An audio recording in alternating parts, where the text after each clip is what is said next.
Большинство мужчин уверены, что знают, как возбуждать женщину. Они целуют одно и то же, касаются одинаково, двигаются по привычной схеме, которую когда-то увидели в фильме или подсмотрели у кого-то.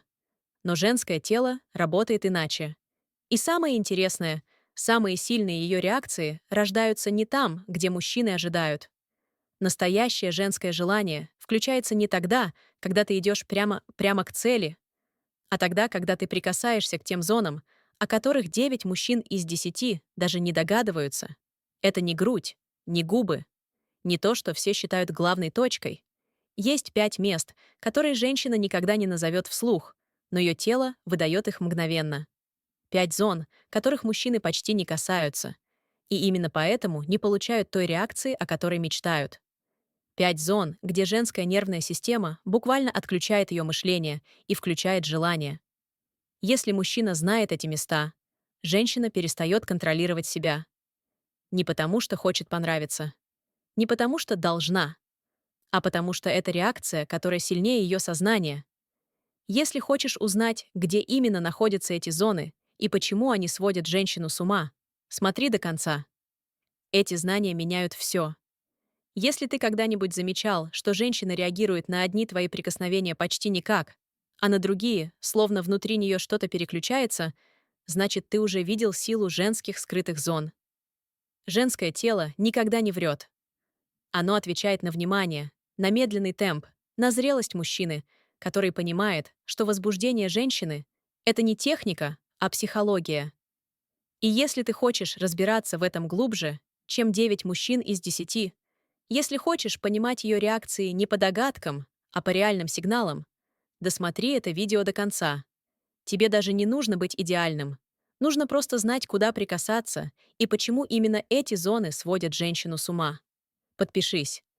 Здесь ты узнаешь то, чего женщины никогда не говорят словами, но всегда чувствуют кожей. Большинство мужчин подходят к женскому телу линейно. Сначала губы, потом шея, потом ниже. И дальше все идет по одному и тому же маршруту, который повторяют весь взрослый век. Мужчины действуют прямолинейно, потому что их собственное возбуждение устроено просто.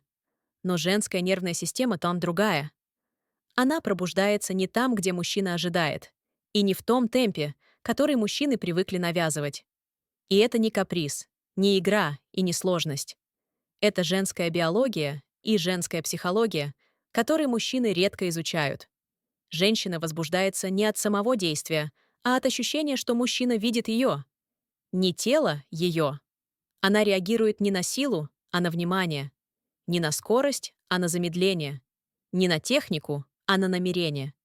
И именно поэтому самые мощные ее реакции рождаются не в очевидных местах, а в тех точках, куда мужчина прикасается только тогда, когда он действительно хочет почувствовать ее, а не добиться результата. Эти 5 зон не про секс. Они про включение женской нервной системы. Это те места, которые связаны с доверием, с эмоциональным раскрытием, с ощущением безопасности. Женщина может играть словами, может изображать холодную, может держать дистанцию, но когда мужчина касается этих точек, тело реагирует раньше сознания. Это тот случай, когда она сама удивляется тому, что чувствует. Женщина никогда не говорит о таких зонах вслух. Частично потому, что не привыкла говорить о своих желаниях честно. Частично потому, что боится быть неправильно понята. Частично потому, что мужчины часто реагируют слишком резко, разрушая тонкость момента. Но главное, она не говорит потому, что хочет, чтобы мужчина понял сам, чтобы он читал ее тело, а не только ее слова, чтобы он был внимательным, а не механическим, чтобы он чувствовал, а не выполнял инструкцию. Мужчина, который знает эти зоны, становится для женщины не просто партнером. Он становится мужчиной, рядом с которым она теряет контроль. Не потому, что он доминирует, а потому, что он раскрывает в ней ту часть, которую она сама не может включить усилием. Эти точки, как выключатели, которые запускают цепную реакцию. Сначала расслабление, потом доверие, потом желание. И когда мужчина касается этих мест правильно, женщина перестает думать. Она перестает анализировать. Она перестает спрашивать себя, правильно ли все происходит. Ее тело берет управление на себя. А это самый честный и самый сильный момент в женском желании. Если ты понял этот контекст, ты уже знаешь больше, чем большинство мужчин. Теперь перейдем к первой зоне. Первая зона. Внутренняя. Сторона руки. Место. ГДЕ– женщина. Впервые раскрывается телом. Если мужчина хочет понять, как начинается женское желание, он должен понять одну простую вещь. Женское возбуждение не начинается с эротических зон. Оно начинается с доверия. И самым точным индикатором женского доверия является не взгляд, не слова, не улыбка, а то, как она реагирует на прикосновение к внутренней стороне руки. Это одно из самых интимных мест женского тела, хотя большинство мужчин об этом даже не подозревают. Но именно здесь женщина впервые отвечает телом, а не логикой.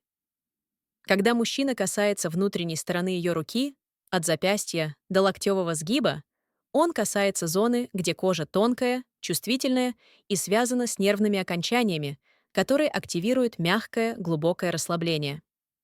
Это не то расслабление, которое наступает после массажа. Это другое, эмоциональное. Женщина может сама удивиться тому, насколько быстро ее тело смягчается, если мужчина делает это правильно. Она не всегда понимает, что происходит, но ее нервная система понимает мгновенно.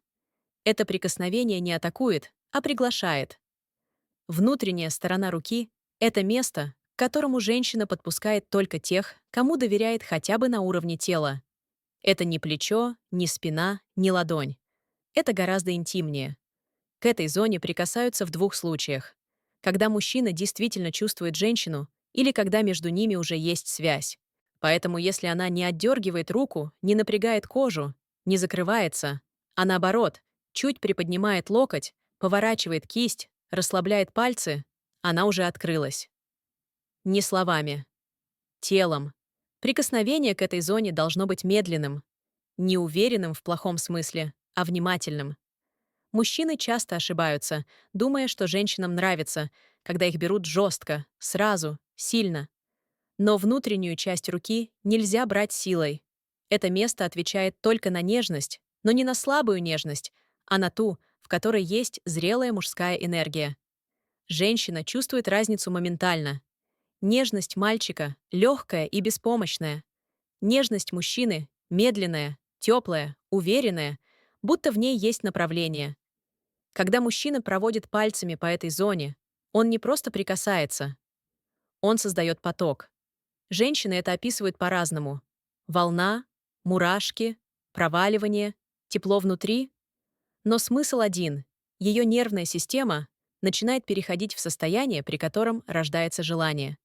Не физическое желание, а желание приближаться. Желание быть рядом. Желание раскрыться. Этого невозможно добиться, касаясь привычных зон, потому что они включают тело, но не эмоции. Внутренняя сторона руки включает именно эмоции. Есть еще одна причина, почему эта зона так сильна. Женщины всю жизнь защищают свои интимные части тела, но внутреннюю сторону руки они не защищают намеренно. Она открыта по природе. И когда мужчина касается ее там, он символически касается ее уязвимости. Если он делает это правильно, женщина чувствует, что ее уязвимость в безопасности. Если неправильно, она закроется мгновенно. Поэтому это место– тест на зрелость мужчины. Женщина чувствует по одному движению, кто перед ней– тот, кто пришел брать, или тот, кто пришел чувствовать. Женщина редко скажет мужчине, что ей нравится, когда он прикасается именно там. Она может даже не осознавать, насколько важно это место. Но если мужчина делает это правильно, ее тело начинает отвечать еще до того, как она успеет подумать. Она медленно поворачивает руку, открывая больше. Она пододвигается ближе. Она смотрит вниз или на его губы. Она задерживает дыхание, хотя думает, что дышит нормально. Это не игра. Это ее тело готовится к тому, что мужчина войдет глубже. Эмоционально, не физически. Самое сильное в этой зоне– ее эффект накопления. Женщина может попытаться скрыть свои ощущения, но ее тело выдает все. Мужчина, который проводит пальцами по внутренней стороне ее руки несколько раз за вечер, создает в ней напряжение, которое потом переходит в желание. Это медленный процесс, но невероятно точный. Он делает то, что не делает ни один прямой поцелуй в шею. Он включает женщину изнутри. Это зона приглашения. Если женщина открыла ее мужчине, она уже открыла в нем доступ к себе. И если мужчина это понимает, он получает огромный, почти всегда недоступный большинству мужчин, шанс проникнуть туда, где рождается самое честное женское желание. Вторая зона. Область за ухом. Линия. ГДЕ женщина теряет контроль. Не от страсти, а от близости. Если внутренняя сторона руки — это первое прикосновение к ее эмоциональной уязвимости, то зона за ухом — это первая точка, где женщина теряет контроль не телом, а глубиной чувств. Мужчины часто думают, что возбуждают женщину, целуя шею или мочку. Но самое сильное, что может почувствовать женщина в верхней части тела, находится чуть выше, в той тонкой линии, которая идет от кончика уха к началу шеи. Это место, где сливаются сразу два женских состояния — желание быть близко и желание быть увиденной. Когда мужчина касается этой зоны, он касается не кожи, он касается ее нервной системы напрямую. Там находится одно из самых чувствительных женских окончаний, и оно реагирует на прикосновение быстрее, чем сама женщина успевает понять, что происходит. Нежный поцелуй именно по этой линии, ни в мочку, ни в центр шеи, вызывает в ее теле ту волну, которую мужчины редко видят. Легкое проваливание, когда ее плечи смягчаются, голова чуть наклоняется, а дыхание сбивается настолько тонко, что она сама этого не замечает. Эта реакция не про страсть. Это про раскрытие. Женщина может не любить, когда мужчина действует слишком уверенно или слишком быстро, но эта зона заставляет ее уступать без борьбы. Почему? Потому что она связана с древней инстинктивной частью женской психики. Там, где шея соединяется с ухом, женщина чувствует доминирование мужчины не как угрозу, а как защиту. Это та точка, где женщина не сопротивляется сильной энергии мужчины, а наоборот, подпускает ее к себе ближе. Поэтому прикосновение к этой зоне нельзя делать грубо. Нельзя врываться туда резко. Нельзя целовать быстро, будто выкраивая шаг к более интимным зонам. Эта линия раскрывается только на медленных, почти неуловимых движениях. Мужчина должен не целовать, а изучать. Его губы должны двигаться так, будто он чувствует не кожу, а ее реакцию под кожей. Когда мужчина делает это правильно, женщина будто теряет ориентацию во времени. Она уже не контролирует момент, она просто чувствует. Зона за ухом — это место, где женщина впервые доверяет мужчине свою шейную уязвимость. В животном мире животное открывает горло только тому, кому позволяет приблизиться к самому опасному месту. У человека этот инстинкт сохранился. Женщина никогда не позволит мужчине приблизить лицо к этой части, если ее тело не признало его энергию. Если она поворачивает голову, открывая боковую линию шеи, это не просто доступ, это согласие. Даже если на уровне сознания она еще держит дистанцию. Мужчина, который знает эту зону, никогда не идет прямолинейно. Он касается сначала кожи возле уха кончиком носа, дыханием, легким скольжением губ. Он не целует сильно, он касается медленно. В этой зоне важна не техника, а темп. Женщины реагируют на замедление сильнее, чем на действие. Именно замедление заставляет их тело отдавать контроль. И когда мужчина задерживает губы на миллиметр выше привычной точки, он получает реакцию, которую невозможно сыграть. Ее плечи опускаются, ее дыхание прерывается, а рука сама поднимается к его шее, будто желая удержать момент. Эта зона связана с женским доверием. Женщина может хотеть мужчину, но если не доверяет ему, она будет закрывать шею, наклонять голову, отстранять плечо, отводить лицо. Это не отказ, это защита. Но если она наклоняет голову сама, если ее волосы падают в сторону, освобождая линию уха, если она чуть поворачивается, приглашая мужчину, это знак более сильный, чем любой словесный намек. Ее тело сказало «да», еще до того, как она это осознала.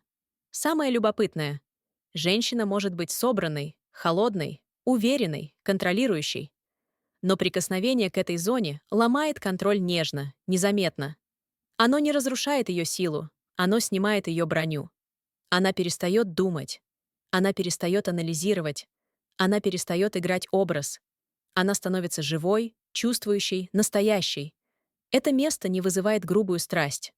Оно вызывает желание близости, желание приблизить мужчину. Желание раствориться в его присутствии. Когда мужчина касается зоны за ухом, он не заводит женщину. Он делает нечто большее. Он переносит ее в состояние, где она перестает держать дистанцию и начинает впускать мужчину в глубину. Все женщины реагируют на эту точку. Молодые — импульсивно, зрелые — глубоко. Но реагируют все. Если мужчина умеет прикасаться к этой линии правильно, он открывает для себя один из самых сильных женских секретов. Желание женщины начинается не внизу тела, оно начинается над ключицей. Третья — зона внутренняя. Поверхность — бедер, место. ГДЕ желание рождается не от секса, а от ожидания. Это одна из самых мощных женских зон, но именно ее мужчины чаще всего ломают своей спешкой. Они идут туда слишком прямо, слишком рано, слишком уверенно, думая, что это короткий путь к возбуждению. Но внутренняя поверхность бедер — не про прямой переход к интиму. Это зона, которая работает только тогда, когда мужчина умеет давать женщине не действие, а ожидание.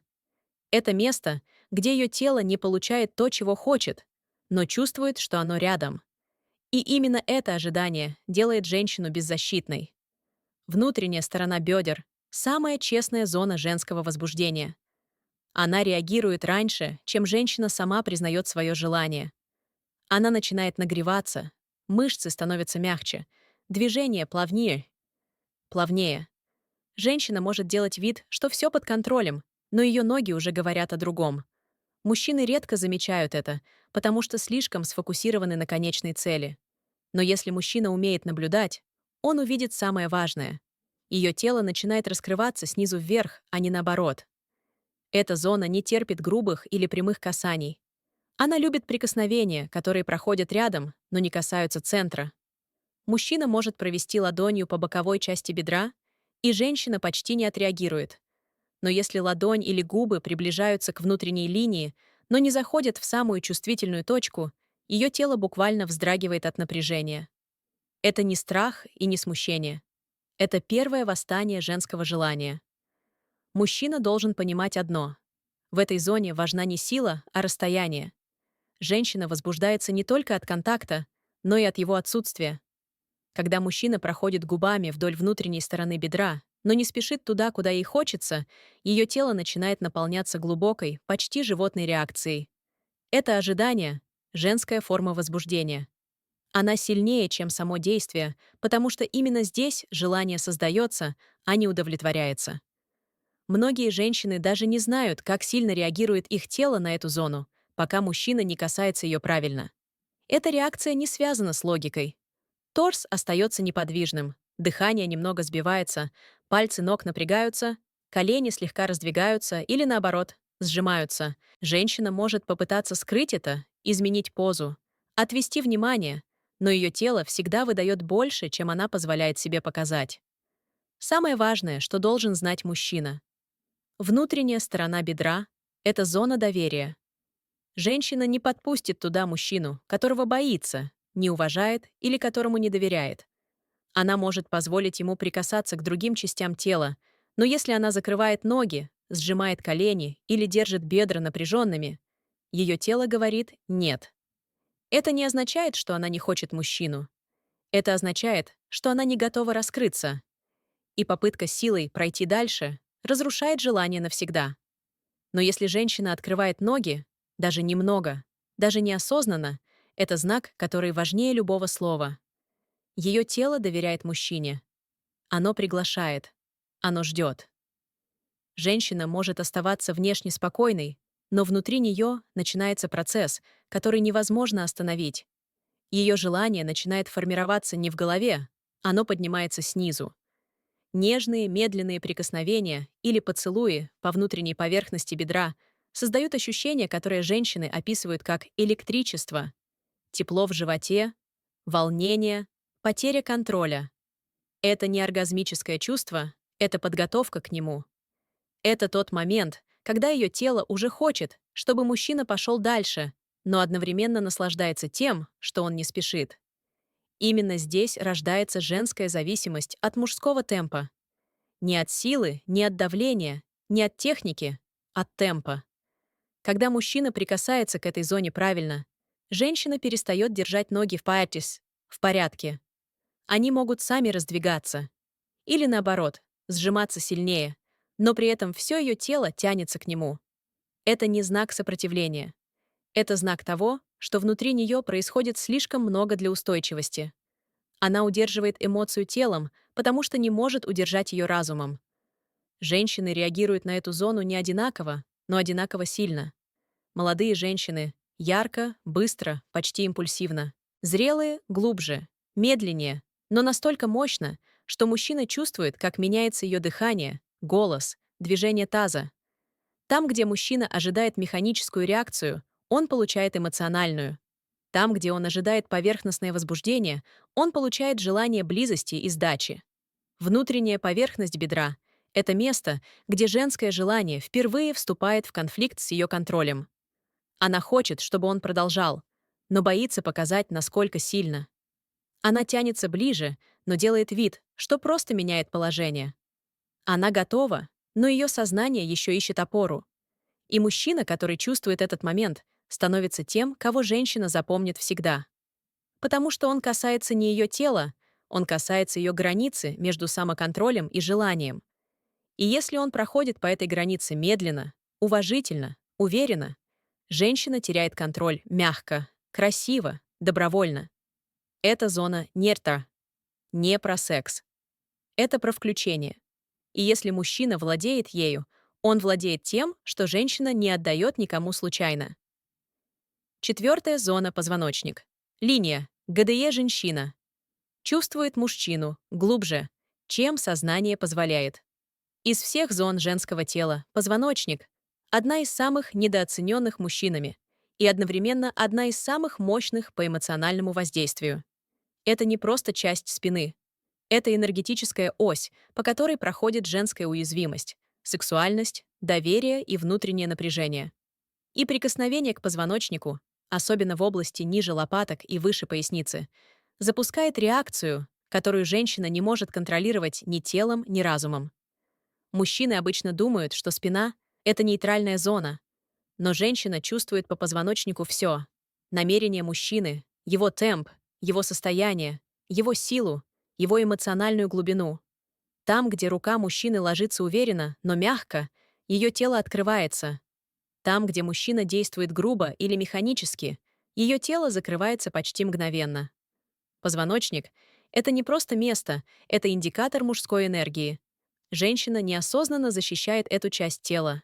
Она может показать мужчине плечи, дать обнять талию, даже положить голову на его грудь. Но позвоночник — это другое. Если она позволяет мужчине касаться этой зоны медленно и долго, значит, ее тело признало его на глубинном уровне. Это не коллекция романтических жестов. Это реакция инстинкта. Прикосновение к позвоночнику активирует самую древнюю часть женского мозга. Ту, что отвечает за чувство безопасности.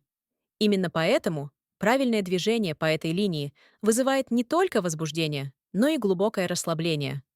Женщина начинает ощущать себя защищенной. Она чувствует, что мужчина стоит за ней, буквально и энергетически. И это соединение возбуждения плюс безопасность создает один из самых сильных триггеров женского желания. Когда мужчина проводит пальцами вдоль позвоночника, от середины спины к пояснице или наоборот, женщина редко показывает свою реакцию внешне. Она может оставаться совершенно спокойной, будто ничего не происходит. Но внутри нее включается то, что трудно объяснить словами: тепло, которое стекает вниз, или волна, которая поднимается вверх. Ее кожа становится чувствительнее. Мышцы живота непроизвольно сокращаются. Дыхание меняет ритм, даже если она пытается его удержать. Самое интересное — позвоночник не любит быстрых прикосновений. Быстрое движение по этой линии вызывает скорее защиту, чем желание. Но когда мужчина проводит рукой медленно, как будто читает ее спину, женщина начинает терять контроль. Она словно ждет следующего движения, но не знает, каким оно будет. И именно эта непредсказуемость в медленном темпе делает ее реакцию сильнее. Другая особенность. Если женщина доверяет мужчине, она сама чуть выгибает спину. Иногда совсем незаметно. Иногда еле-еле. Этот изгиб — древний рефлекс женского тела, который появляется только рядом с тем мужчиной, к которому она тянется. Он может быть минимальным, но его невозможно перепутать. Это не попытка размяться, ни жест, ни случайность. Это ее тело говорит. Еще. Прикосновение к позвоночнику — это не приглашение к действию, это приглашение к близости. Мужчины часто торопятся, переходя к более очевидным зонам, и разрушают то, что могло стать невероятной сценой женского раскрытия. Но мужчина, который понимает силу этой линии, держит темп. Он не давит. Он исследует. И женское тело отвечает ему не шумно, а глубоко. Зона ниже лопаток — это место, где женщина чувствует силу мужчины. Но не силу как давление, а силу как устойчивость. Если мужчина прикасается уверенно, но мягко, она доверяет. Если он прикасается нервно или слишком настойчиво, она закрывается. Поясничная область — это точка женской чувствительности. Прикосновение туда создает ощущение, будто мужчина забирает часть ее напряжения и переводит его в желание. Женщина может быть внешне спокойной, но внутри ее спина реагирует всегда первой. Она чувствует, как тепло от его руки проходит по внутренним каналам тела, опускаясь внизу живота или поднимаясь к шее. И этот эффект женщины описывают одинаково. Словно меня кто-то включил изнутри. Когда мужчина правильно работает с позвоночником, женщина теряет контроль красиво. Она становится мягче, медленнее, тише. Ее движения меняют ритм. Ее взгляд становится глубже. А если он обнимает ее за талию так, что ладонь ложится прямо на поясничную точку, она может почувствовать желание раньше, чем сама поймет, что произошло. Эта зона не про секс. Это про власть мужчины над ее внутренним напряжением. И если он умеет прикасаться к ее позвоночнику, она отдает ему больше, чем тело. Она отдает ему доверие. Питая зона живот. Область, которую женщина показывает только тому, кому доверяет, и именно здесь рождается ее настоящее желание. Живот — одна из самых интимных зон женского тела, хотя мужчины редко воспринимают его таким. Это не просто мягкое пространство между ребрами и тазом. Это область, где женщина хранит свои глубинные эмоциональные реакции. Здесь соединяются чувство безопасности, уязвимость, возбуждение и глубинное женское доверие. Именно поэтому прикосновения и поцелуи в этой зоне вызывают у женщин такую сильную реакцию, которую они сами часто не могут объяснить. Мужчина может думать, что живот — это нейтральная часть тела. Но для женщины эта зона — одна из самых закрытых. Она не даст к ней доступ мужчине, рядом с которым чувствует себя напряженно, оцениваемо или небезопасно. Женщина может показать мужчине тело, ноги, шею, плечи, но живот она прикроет рукой, одеждой, позой. Это не стыд, это защита. Защита того, что не предназначено для тех, кто не стал ей близким. Но если женщина открывает живот, поднимает футболку, отводит одежду, не скрывает эту часть тела, она открывает мужчине одно из самых сокровенных мест.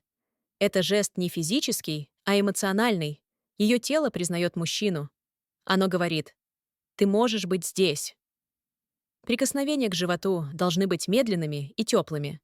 Это единственная зона, которая реагирует не на интенсивность, а на глубину контакта.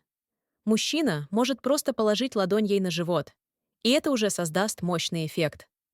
Женщина почувствует, как внизу живота возникает мягкое тепло, как по коже проходит волна, как напряжение уходит вниз. Этот жест говорит ее телу, что мужчина не спешит, не требует, не захватывает власть. Он присутствует. Он рядом. Он дышит рядом с ней. И ее тело начинает растворяться. Поцелуи в области ниже ребер и выше пупка — это уже другой уровень. Женщина реагирует на них так, как мужчина не ожидает. Не вскидыванием страсти, а почти мистическим внутренним открытием. Это поцелуй, который идет не в кожу, а в область эмоций. Он пробуждает не только желание, но и потребность быть ближе, чувствовать мужчину сильнее, впускать его глубже. Это тот редкий тип реакции, когда женщина не просто возбуждается, она привязывается. Живот — это место, где женская нервная система соединяется с ее внутренним ощущением безопасности. Если мужчина касается этой зоны уверенно, но мягко, Женщина начинает ощущать его как мужчину, рядом с которым можно быть не только желанной, но и защищенной. Именно это чувство «я в безопасности рядом с ним» и запускает настоящую волну желания. Многие мужчины совершают ошибку. Они пытаются быстро перейти от живота к интимным зонам, думая, что это логичное продолжение. Но живот не любит спешки. Женщина теряет контроль не тогда, когда мужчина идет ниже, а тогда, когда он задерживается выше, когда губы остаются в середине живота, когда прикосновения мягкие и тянущиеся, когда поцелуи неспешны, ее тело начинает вибрировать изнутри. Это самое глубокое возбуждение, потому что оно не поверхностное, оно эмоциональное. Когда мужчина правильно прикасается к животу, женщина перестает держать мышцы. Ее тело само расслабляется. Ноги могут слегка раздвигаться, бедра открываться, дыхание учащаться. И это не приглашение к действию, это признание. Она впускает мужчину на уровень, где у нее нет защиты. Она буквально отдает ему свою уязвимость. И для женщины это одно из самых сильных состояний, которые она может прожить рядом с мужчиной. Есть еще одна деталь, о которой мужчины почти никогда не знают. Женщина может сама положить его руку себе на живот. Иногда ненавязчиво, будто случайно. Иногда так, словно она хочет согреться от его ладони. Это огромный знак. Она никогда не сделает этого с мужчиной, которому не доверяет. Этот жест означает, что она хочет чувствовать его присутствие внутри своей эмоциональной зоны. Это один из самых интимных сигналов, потому что он не про секс, он про принадлежность. Когда мужчина работает с этой зоной правильно, он запускает в женщине то, что невозможно выключить быстро. Это не вспышка, не импульс, не механическое возбуждение. Это глубокое, медленное, женственное желание, которое поднимается от живота вверх и делает ее руки мягкими, взгляд туманным, голос тихим. Это желание, которое создает зависимость не от техники, а от мужчины. Пятая зона. Самая тихая, но самая сильная. Она не кричит, она не провоцирует, она не требует, она раскрывает. И если мужчина касается живота так, как женщина никогда не испытывала, она запоминает его не телом, душой. Живот — это место, где женщина перестает играть роль и впервые становится настоящей. И мужчина, который понимает эту зону, понимает женщину глубже, чем те, кто стремится сразу к очевидному. Если мужчина знает эти 5 зон, он не просто возбуждается, он открывается. Теперь, когда все 5 зон раскрыты, становится видно главное. Женское тело реагирует не на технику. Оно реагирует на состояние мужчины, на его темп, на его намерение, на то, с какой энергией он прикасается. Берет или отдает, спешит или чувствует, хочет контроля или хочет близости. Точка возбуждения женщины не находится ни на шее, ни внизу живота, ни на бедрах. Она находится в ее ощущении безопасности. И эти 5 зон — идеальная карта, ведущая именно туда. Каждая из них запускает свой слой женской реакции. Внутренняя сторона руки включает доверие. Зона за ухом открывает близость.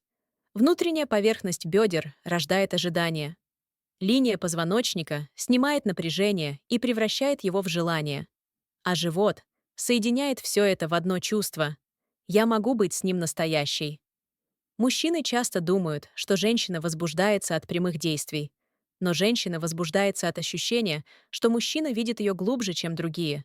От того, что он касается не ее тела, а ее тонких мест, которые она никому не показывает. От того, что он идет медленно и тем самым показывает уверенность. От того, что он не спешит к очевидному и тем самым вызывает в ней ожидание, которое она не может остановить. Эти зоны, как дверь, открываются только тем, кто умеет подходить спокойно. Только тем, кто не использует ее тело против нее. Только тем, кто держит свою энергию зрелой. И именно поэтому, когда мужчина касается этих зон правильно, женщины реагируют одинаково. Они перестают думать, перестают анализировать, перестают контролировать ситуацию. Им больше не нужно держать маску, не нужно играть холодную, не нужно изображать недоступную. Она начинает растворяться. И это высшая форма женской отдачи, которую невозможно получить силой, техникой или играми. Женщина никогда не забудет мужчину, который прикоснулся к этим точкам так, как никто. Потому что он сделал нечто большее, чем просто вызвал возбуждение. Он показал ей, что она может чувствовать глубже, чем она думала. Он дал ей то, чего боятся дать большинству мужчин. Внимание без давления, близость без контроля, силу без грубости. И если мужчина владеет этими 5 зонами, ему не нужно быть красивым, высоким, молодым или сверхопытным. Ему достаточно уметь быть внимательным. Потому что внимание мужчины — это то, что делает женщину желанной на уровне, который не зависит от возраста, фигуры или прошлого. Эти зоны не о том, как довести женщину до страсти. Они о том, как стать тем мужчиной, с которым женщина хочет быть честной в своем желании. И когда она открывается в этих местах, она открывается не ради игры, она открывается сердцем. Если хочешь продолжение, 7 женских точек, где она чувствует желание еще сильнее, чем сама допускает, напиши в комментариях слово «хочу». Подпишись, если хочешь понимать женщин глубже, чем понимают 9 мужчин из 10. Мы продолжим говорить о том, что женщины чувствуют, но редко способны объяснить словами,